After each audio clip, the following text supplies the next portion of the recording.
เด้งวดมื้อวานนี้ก็เข้าแล้วงวดที่แล้วนี้เข้าเลขล่างตัวกลับเนาะตัวกลับมีมาแหงแล้วก็เลขล่างมาแหงเนาะกราบสบายดีมหาเศรษฐี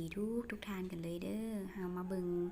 งวดวันที่11เดือน2ปี2020เนาะจะมีเลขใดแด้เนาะกาสำหรับท่านใดที่เข้ามารับชมคลิปเฮาเป็นครั้งแรกเนาะก็ขอฝากกดไลค์กดแชร์กดติดตามและกดฮุกกระลิงไว้เพื่อแจ้งเตือนจะได้รับคลิปจะได้เห็นคลิปก่อนหมู่เลยเนาะจะบ่ได้พลาดแนวทางที่น่าลุ้นแบบนี้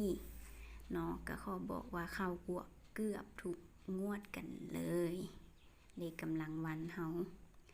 ให้เบิ่งเป็นเพียงแนวทางเท่านั้นเด้อมักก็ลิ้นบ่มักก็ผ่านได้บ่ให้ว่ากันเด้อมื้อเลขมีมือเข้ามือบ่แต่ว่าก็เข้าเกือบทุกงวดกันเลยสามารถสังเกตสถิติย้อนหลังได้เข้าไปเบิ่งอยู่ Facebook ก็ได้เนาะจะสังเกตว่าเข้าทุกงวดเลยและบางมื้อก็เข้าตัวกลับมาได้ทั้งบนทั้งล่างบางมื้อก็เข้าตัวกงเลยเลขเฮาเนาะ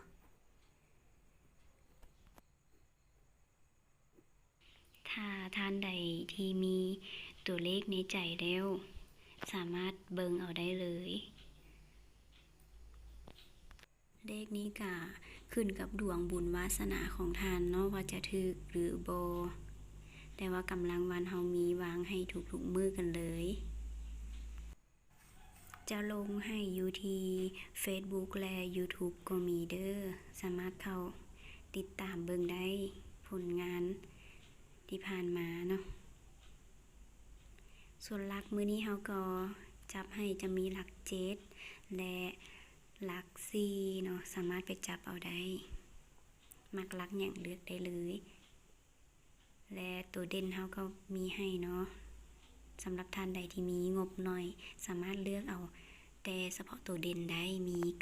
9669กลับได้เนาะหรือว่าบ่กลับเอาตัวกลมก็ได้มี2112และ